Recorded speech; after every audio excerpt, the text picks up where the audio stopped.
If you're into your cars, the chances are you know all about the Honda NSX. The NSX marked Honda's entry into the supercar market, and while European manufacturers focused on dramatic styling, big power and evocative soundtracks, the NSX was all about precision and drivability. Honda wanted it to be fast around racetracks but usable daily, and when you look at the likes of Audi and McLaren, that's a pretty popular formula these days.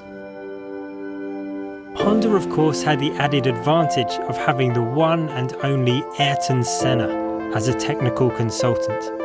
And it was Senna who famously told Honda's engineers, "I'm not sure I can really give you appropriate advice on a mass-produced car, but I feel it's a little fragile."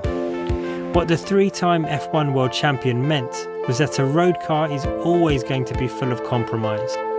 But while the motoring world still went crazy for the car, behind closed doors, Honda's engineers were cooking up something altogether more hardcore: the NSX Type R.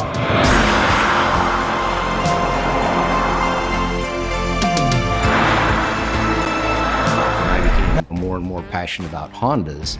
It really transitioned into what's going to be the next generation of cars. The thing that influenced me the most was just going to Japan. There were just incredible cars over there, and you could see Integra Type Rs and NSXs. I remember the first time I saw an NSX. It was down in the crash barrier, and they were getting ready to crash this car. It was the first time I ever seen it. I'm like, I have to have one of these. It was the most beautiful car I'd ever seen in my entire life. And so that was such a goal of mine, to get that first NSX. Made a little money on the car, and then that really gave me the ability to expand my collection. My favorite car is the '03 NSX I have. The thing that I love about the NSX is the fact that it was styled and developed in the late 80s. And you look at the car today, and it still looks unbelievable. It's naturally aspirated, manual transmission, you get this crazy visceral feeling and sound. It feels so connected to it. It's just very raw. When they were doing the styling in the car, it was based on a fighter jet. You kind of feel that way. You feel like you're a fighter pilot because you've got this incredible visibility, and then you've just got this connection with the car. Of all the cars that I own, that's my favorite. I guess that's 10 years of development for you. Right now,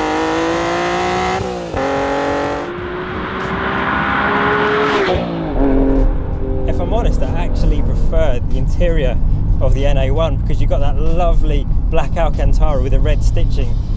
In here they've used like a lightweight faux leather kind of material, and it's fine, but it's just not quite the same.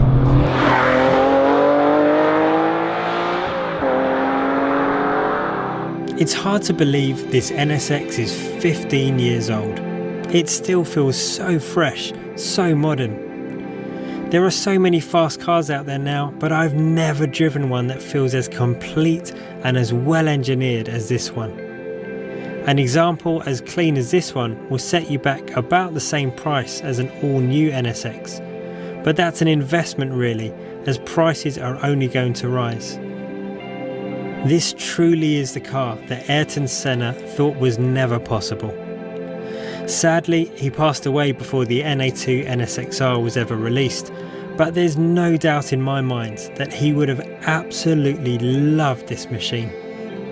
You can imagine him sat on board in his white socks and his brown loafers, heeling and towing his way around Suzuka, and at the end of his lap getting out and saying to Honda's engineers, "I'm not sure I can really give you appropriate advice on a mass-produced car, but this one